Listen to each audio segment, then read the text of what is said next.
सोचने से कहाँ मिलते हैं तमन्नाओं के शहर, इसके लिए धूप में जलना पड़ता है, बड़ी दूर चलना पड़ता है। नमस्कार, न्यूज एक्सप्रेस इंडिया में आप सबका बहुत बहुत स्वागत है और आज के इस संवाद कार्यक्रम में मैं प्रिंस राज आप सबको बहुत बहुत आभार व्यक्त करना चाहता हूँ। आज जिस शख्सियत के साथ हम यहाँ पे बैठे हैं, जिनसे बातचीत करनी है, जिनसे आपको रूबरू कराना है,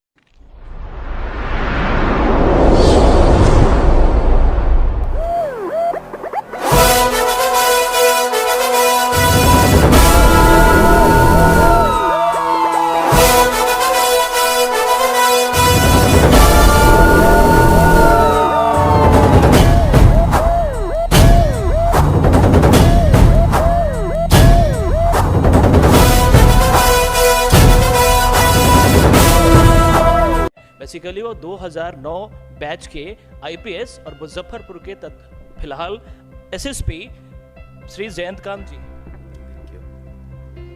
सर, सबसे पहले एक बहुत बड़ी बात हम आपको बताना चाहते हैं। जब आप यहाँ आए थे और फिलहाल जब आप वर्क कर रहे हैं, चैलेंजेस एंड चेंजेस, इसके बारे में बताएं जरा दोस्तों।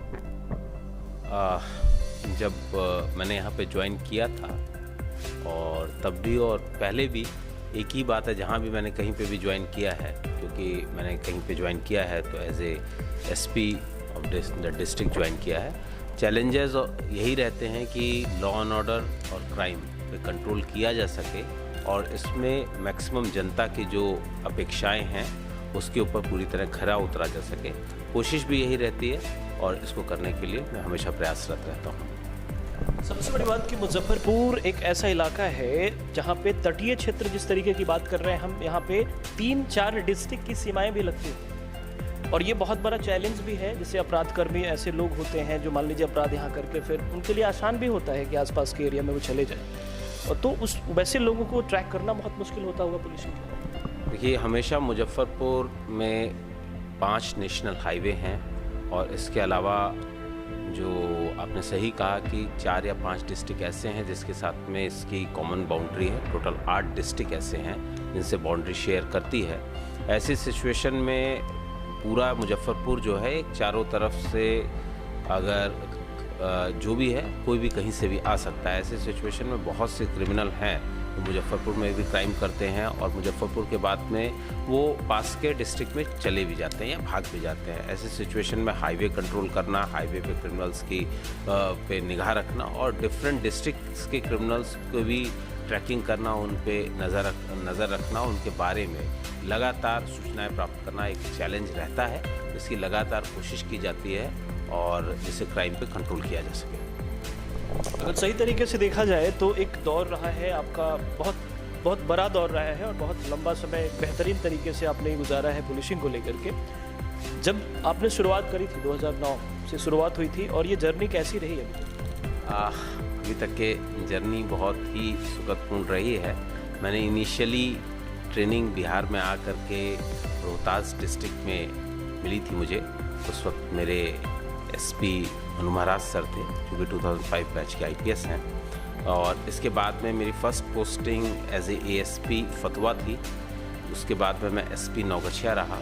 उसके बाद में लगभग 2 साल के आसपास में मैं सिटी एसपी पटना रहा और उसके बाद में मुझे as a SP first posting मेरी बक्सर में रही, जहां मैंने 8 महीने के बाद में मैं जमुई डिस्ट्रिक्ट में गया, जहां मैंने लगभग 3 साल कार्य किया। इसके बाद में मैं बेतिया एसपी रहा और उसके बाद में मुझे मुजफ्फरपुर में कार्य करने का मौका मिला है।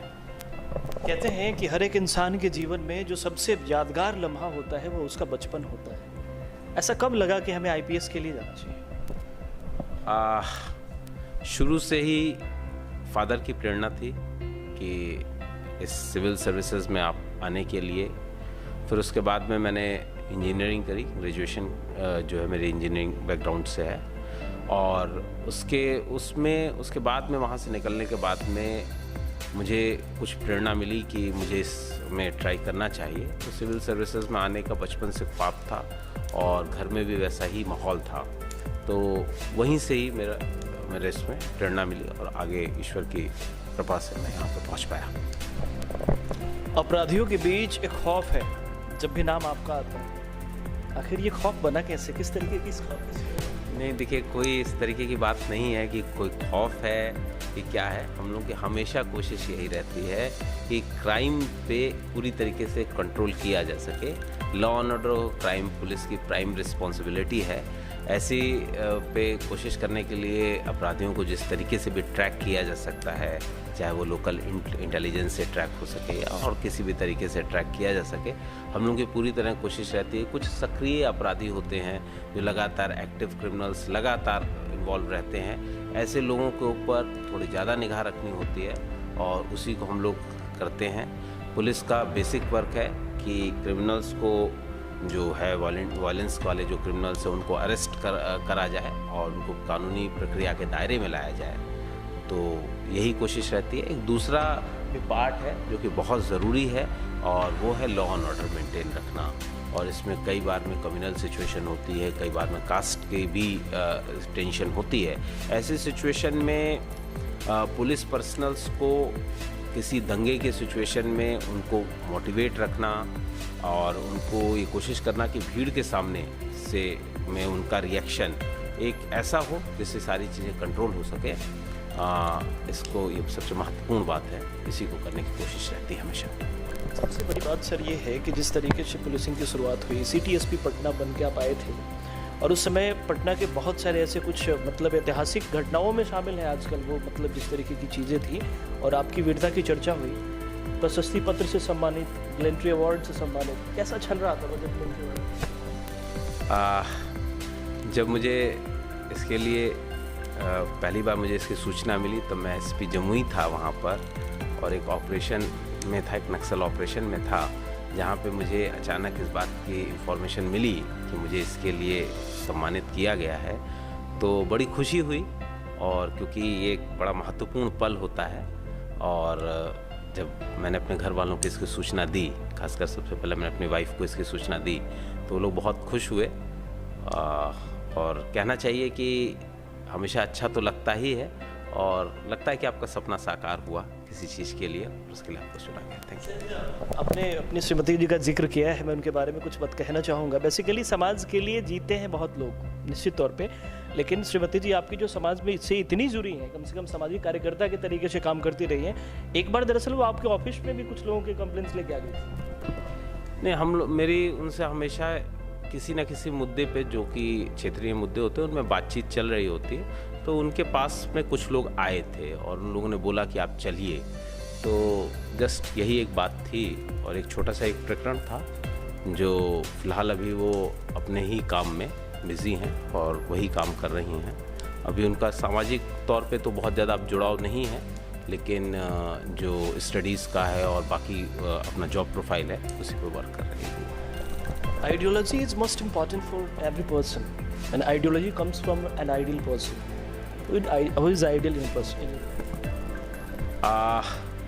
ऐसे तो बहुत से लोग आइडियल रहे हैं और कहा जाए कि कोई भी बात जब आप नई पढ़ते हैं उसमें से कोई ना कुछ नई बातें और कुछ अच्छी बातें लिखती हैं जो आपके आइडियल हो जाते हैं। अगर आइडियलिज्म की बात किया जाए, आइडियल पर्सनालिटी की बात किया जाए, तो मेरे फादर मदर के अलावा गांधी जी पर बहुत ज़्यादा विश्वास करता हूँ कि सबसे पहले अंत्योदय बहुत ज़रूरी है और अंत का जब उदय होगा तभी जो है हमारा आधार मजबूत हो जाएगा। और इसी चीज़ को लेके चलते हैं, जो कि पुलिसिंग में भी बहुत ज़रूरी है कि जो सबसे कमज़ोर हिस्सा है उसके लिए आप मदद पहुंचा पाएँ, तो यही कोशिश रहती है। एक्चुअली सर, जिस तरीके से आपने बताया अंत्योदय की बात कर रहे थे हम, अंत्योदय जो है आखिरी व्यक्ति तक न्याय पहुँचे, ये बहुत ज़रूरी भी है। लेकिन एक बहुत बड़ी बात यह है कि उचले स्तर पे और मतलब सभी करें कि ऊपर वाले स्तर पे सब लोग इतने बेहतरीन तरीके से काम कर रहे हैं, टीम वर्क में काम कर रहे हैं, लेकिन कभी कभी कुछ ऐसे मामले होते हैं जहां निचले स्तर पे यानी थाने वाने के लोग जो है कहीं ना कहीं थोड़ा सा मतलब ये शिकायतें आती हैं, उन शिकायतों को किस प्रकार से दूर किया जाए? देखिए, आजकल तो कुछ ऐसी सिचुएशन है कि पब्लिक के बीच में मिलना थोड़ा कम हो पाता है इस महामारी के जरिए के कारण, लेकिन किसी भी आम आदमी की बात सुनने के लिए ज़रूरी है कि आप उससे मिलें। और हमेशा जब भी मैं ऑफिस आता हूँ तो ऑफिस आने पे एक ही सबसे महत्वपूर्ण काम होता है कि मैं पब्लिक से मिल सकूँ और ऑफिस के जो काम होते हैं वो तो ज़रूरी है ही, लेकिन मैं कोशिश करता हूँ कि मेरा ऑफिस में कोई भी पर्सन आया है तो उसकी बात ज़रूर सुनी जा सके। और मेरा ये मानना है कि हो सकता है मैं सबकी बात पे ईमानदारी से बात कह सकता हूँ कि मैं सबका सोल्यूशन ना दे पाऊँ, लेकिन जो भी लोग आते हैं उसमें से बहुत से ऐसे लोग होते हैं जिसको मेरा सुनना ज़रूरी होता है और जिससे उसके बाद का ग्रीवांस रिड्यूसल हो सकता है। तो यही कोशिश रहती है कि इससे और बाकी मुझे सूचना भी प्राप्त होती रहती है। कुछ लोग ऐसे हैं जिनकी अपेक्षाएं आपसे बहुत ज़्यादा होती हैं, कारण कि उनको उम्मीद भी ज़्यादा है, उन लोगों को क्या कहना चाहिए? मैं उन लोगों से यही कहना चाहूँगा कि आप व्यवस्था पे विश्वास रखें और हमेशा जो एक सही बात है, जो कानूनी बात है, हो सकता है थोड़ा सा लंबा हो, लेकिन हमेशा आपको एक स्थायी समाधान दे सकता है, उसके ऊपर चलें। जो नवयुवक हैं मैं उनसे यही कहता हूँ कि उनकी स्टडीज़ बहुत ज़रूरी हैं। बहुत से जो नौजवान हैं वो क्राइम में पड़ जाते हैं, बहुत से नौजवान ड्रग्स में पड़ जाते हैं और बाद में फिर उनको लाइफ का बहुत कुछ दिखलाई नहीं पड़ता है। तो मैं उनसे यही कहूँगा कि जो सबसे सेफ़ चीज़ है, जो सबसे सेफ़ रास्ता है, वो रास्ता है कि आप अपनी पढ़ाई लिखाई करके जो है अपनी लाइफ को सेटल करें। और एक बड़ी बात जो सबको समझनी चाहिए कि कोई भी क्रिमिनल अपने बच्चे को क्रिमिनल नहीं बनाना चाहता है। तो कहने का यही मतलब है कि जब कोई और नहीं बनाना चाहता तो आप स्वयं क्यों उसमें जाना चाहेंगे। तो यही है। और नौजवानों के लिए मैं यही कहूँगा कि वो लोग पढ़ाई करें, अपने आप पे विश्वास के साथ में रहें, जो भी अपने टीचर्स हैं, अपने फादर मदर हैं और पेरेंट्स के और फैमिली मेम्बर्स का सबका सम्मान करें। Thank you. स्टडीज़ के दौरान जो ऐसे बच्चे हैं, खासकर ये क्वेश्चन उन लोगों के लिए है, और कुछ लोग हमको खासकर बताए भी थे कि ये एक दौर है जिसके लिए एक क्वेश्चन ज़रूर बनता है सफल लोगों से। एक द्वंद्व की स्थिति होती है जब हम यूपीएससी जैसे कड़े एग्जामिनेशंस का प्रिपरेशन कर रहे होते हैं, तो एक द्वंद्व ये होता है कि एक तरफ आपको सफलता दिखाई दे रही होती है जो धुंधला होता है, दूसरी तरफ आपको असफलता ज़्यादा बड़े तरीके से दिखाई दे रही होती है। उस सिचुएशन में क्या करना चाहिए? बड़ा कठिन सवाल भी है, बड़ा आपका वैलिड सवाल भी है और इसका ऑन कैमरा भी जो मैं सोचता हूँ उसका बड़ा ईमानदारी से जवाब दूंगा। मेरा ये मानना है कि आप जिस भी एग्ज़ाम के लिए तैयारी कर रहे हैं, चाहे वो यूपीएससी का हो, चाहे स्टेट सिविल सर्विसेज के एग्ज़ाम हों, चाहे और भी किसी भी तरीके का मैनेजमेंट के भी एग्ज़ाम हो सकते हैं, किसी के लिए जिसके लिए जो भी आपका सपना है, लेकिन आपको लाइफ में ऑप्शंस हमेशा क्रिएट करने चाहिए। एक मतलब बी प्लान ज़रूर होना चाहिए आपके पास में कि अगर मेरा ये प्लान नहीं सक्सेसफुल हो पा रहा है तो मुझे ये चीज़ें करनी चाहिए और इसी तरीके से चलना चाहिए। और मैं ये ज़रूर कहूँगा कि जो लोग सक्सेसफुल नहीं भी हो पाते, खासकर सिविल सर्विसेज में बहुत से लोग जो सक्सेसफुल नहीं हो पाते किसी भी रीज़न से, लेकिन आप एक अच्छे नागरिक ज़रूर बन जाते हैं, एक अच्छे सिटीजन ज़रूर बन जाते हैं, लॉ अबाइडिंग सिटीजन ज़रूर बन जाते हैं, तो फिर इसको इस नज़रिए से भी देखा जाना चाहिए और लाइफ में एक बी प्लान ज़रूर रखना चाहिए, चाहे वो किसी भी तरीके का हो सकता है। कुछ लोग टीचर बन सकते हैं, कुछ लेक्चरर बन सकते हैं, कुछ लोग इंजीनियरिंग बैकग्राउंड के होते हैं, कुछ लोग डॉक्टर बैकग्राउंड होते हैं, मेडिकल बैकग्राउंड को चूज़ कर सकते हैं। तो हमेशा एक बी प्लान ज़रूर रखना चाहिए और आपकी स्टडीज़ वहाँ पर भी काम आएंगी, इस बात का विश्वास रखना चाहिए। विकल्प जो है वो जीवन का एक अहम हिस्सा है और हम ये आप सबसे भी कहना चाहेंगे कि जीवन में जब भी ज़रूरत हो विकल्प का पालन जरूर करें, विकल्प जरूर बनाएं। एक सवाल सर ये कि पुलिसिंग आपकी इतनी अच्छी है, कभी ऐसा फील हुआ कि कभी फ्रस्ट्रेशन में या फिर कभी ऐसा कुछ हुआ कि मूड ऑफ है, तो उस समय शौकिया तौर पे क्या करते हैं? देखिए, पुलिसिंग में तो बहुत से दिन आते जाते हैं, हमेशा रहते हैं जिसमें दिक्कतें आती हैं।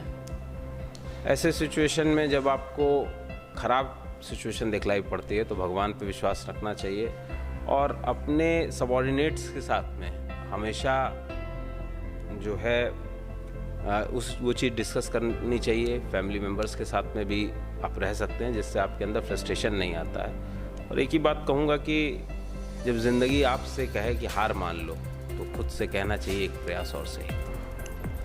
बहुत ही खूबसूरत, बहुत ही खूबसूरत सर। और मतलब इसके अलावा जो खासकर हॉबीज़ होती हैं, सिंगिंग, कभी कभी ऐसा होता है कि मान लीजिए प्लेइंग, मतलब प्लेज वगैरह होते हैं शौक, तो इस तरह के शौक आपको मतलब किस तरह के? बेसिकली मुझे स्पोर्ट्स का बहुत शौक़ है, क्रिकेट खेलना और किसी भी स्पोर्ट्स में मैं हमेशा मुझे पसंद रहता है। इसके अलावा नॉर्मली क्विजिंग पसंद है और क्विज़ करना या क्विज़ देखना, पुरानी क्विज़ेस भी देखना, बॉर्नविटा क्विज़ कॉन्टेस्ट या इंडिया क्विज़ वगैरह, ये हमेशा पसंद रही है। इसके अलावा जो डेली रूटीन लाइफ की चीज़ें होती हैं, वो कुछ नए से नया चीज़ें पढ़ना मुझे हमेशा पसंद रहता है। जीवन जब सबसे ज़्यादा उलझा हुआ महसूस होता है तो इंसान म्यूज़िक की तरफ जाता है, इसमें क्या बात? म्यूज़िक से ज़्यादा, म्यूज़िक मुझे थोड़ा बहुत पसंद है, उससे ज़्यादा मुझे थोड़ा सा ऐसे सिचुएशन में जब सबसे ज़्यादा उलझा रहता हूँ तो उस वक्त में मुझे लिखना पसंद है, क्योंकि मुझे लगता है कि राइटिंग उस वक्त में मैं अपने आप सेल्फ मोटिवेट हो जाता हूँ। अपने फ्रस्ट्रेशन ख़त्म करने के लिए मैं कुछ ना कुछ लिखता हूँ। और जब आप किसी को कुछ सुना ना सके तो आपके पास बेस्ट मीडियम होता है उन चीज़ों को कागज़ पे उतार दें, और शायद वो चीज़ें जो बनती हैं वो इतिहास हो जाता है। तो इतिहास बनाने का एक बेहतर नज़रिया भी है कि आप कुछ लिखें। एक ज़रूरी सवाल सर, और ये लास्ट क्वेश्चन है आपसे, कि आपका बहुमूल्य समय का ज़्यादा वक्त ना लेते हुए मैं आपसे एक लास्ट क्वेश्चन करना चाहता हूँ कि आज के युवाओं को एक कड़ा संदेश क्या दिया जा सके जिससे वो लोग अपने जो पॉजिटिव चीज़ें हैं उस तरफ ज़्यादा रुख कर सकें? मैं आज के युवाओं को यही कहना चाहूँगा कि खुद पे विश्वास रखें, और अपने आप पे जब आप विश्वास रखेंगे तो आपको लगेगा जो भी आपके गोल हैं उसमें आप अचीव करने की कोशिश करते रहें। और इसके अलावा मैं यही कहूँगा कि गलत रास्ता नहीं चुनें। रास्ता लंबा हो सकता है, लाइफ में फ्रस्ट्रेशन हो सकता है, तो ऐसे सिचुएशन में अपने घर वालों को विश्वास में लें और गलत रास्ता नहीं के साथ में अपने स्टडीज़ पे बिल्कुल विश्वास करें, और आपको एक ना एक दिन सक्सेस ज़रूर मिलेगी। इस तरफ हम लोग देख रहे हैं सर, कोरोना महामारी को लेकर के जिस तरीके से लॉकडाउन की स्थिति है और शहर के जो हालात हैं उनसे हम सब वाकिफ़ हैं, तो एक बहुत बड़ा ये मसला होगा, क्योंकि डिस्ट्रिक्ट में जो पुलिसिंग का सबसे हायर अथॉरिटी है उसमें एक अहम हिस्सा आपका है, अहम पोस्ट आपका है। क्या अपील करना चाहेंगे लोगों से कि लोग अपने आप को किस तरीके से? मैं लोगों को यही कहना चाहूँगा, और जैसा कि बिहार में जो रूल और रेगुलेशंस आए हैं कोरोना को लेते हुए, कि किसी भी तरीके का कोई ऑरेंज या ग्रीन जोन नहीं है। जो पहले भ्रांतियाँ फैल रही थी वो किसी तरीके का कोई ग्रीन जोन नहीं है, या तो ऑरेंज जोन बने हुए हैं या रेड जोन बने हुए हैं, और दोनों में ही जो भी रिस्ट्रिक्शंस हैं, जो भी रूल हैं, उनका पालन करना चाहिए। क्योंकि ये जो बीमारी है इसमें या महामारी है, इसमें सोशल डिस्टेंसिंग ही एक सलूशन है।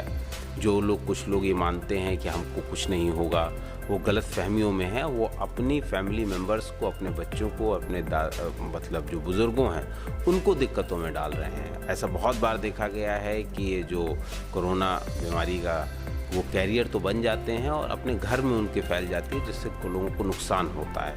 बहुत से लोग हैं जैसे कि कुछ जगहों पे जो भी कुछ नियमों में ढील दी गई उसकी वजह से कुछ लोग बाहर निकल रहे हैं, लेकिन वो जिनको बहुत ज़रूरी है वही लोग निकलें, और आप कम से कम अपनी फैमिली मेम्बर्स को घर में स्ट्रिक्ट रखें, जिससे कि ये बीमारी उनके घर पे ना आने पाए। इसके अलावा अपने खाने पीने का ध्यान रखें, क्योंकि ज़रूरी है, क्योंकि जब आपके अंदर एक इम्यूनिटी डेवलप रहेगी तो शायद बीमारी नहीं हो पाएगी।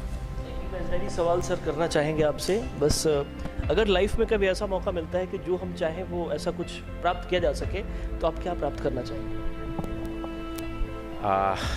बहुत कठिन बात है कि क्या करना चाहेंगे।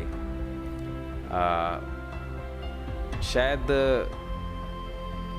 मैं तो यही कहना चाहूँगा कि एक बार जो ज़िंदगी है उस ज़िंदगी को फिर से मौका मिले, और जो मेरी रफ़ कॉपी है या रफ़ बुक है उसको एक बार फेयर करने का मौका मिले तो शायद बहुत अच्छा लगेगा। जी बिल्कुल, बहुत बहुत शुक्रिया आपका, आपने बहुमूल्य समय में इतना समय हमें दिया, इसके लिए आपका बहुत बहुत शुक्रिया। थैंक यू, बहुत बहुत धन्यवाद। मैं न्यूज़ एक्सप्रेस को बहुत बहुत धन्यवाद देना चाहता हूँ, उनकी पूरी टीम को भी बड़ी शालीनता से और बहुत ही अच्छे तरीके से उन्होंने इस इंटरव्यू को लिया। और सबसे महत्वपूर्ण बात यह है कि जिस तरह से आपने मुझे इसके लिए कंफर्टेबल किया, उसके लिए मैं थैंक यू कहता हूँ। रफ्ता रफ्ता यूँ ही इतिहास लिखे जाते हैं, और ये इतिहास यूँ ही दफन नहीं होते, भविष्य की ओर नए सीख दिए जाते हैं। आज के इस कार्यक्रम में संवाद में हमने बहुत सारी ऐसी बातें करी हैं जिससे कहीं ना कहीं जीवन को बेहतर बनाया जा सकता है। और आज के जो गेस्ट थे, most motivated personality of the city Muzaffarpur. अगले संवाद कार्यक्रम में एक और नई पर्सनालिटी के साथ हम आपके साथ फिर रूबरू होंगे। तब तक के लिए बहुत बहुत नमस्कार। अपना और अपनों का ख्याल रखें, खुश रहें, व्यस्त रहें, मस्त रहें। नमस्कार।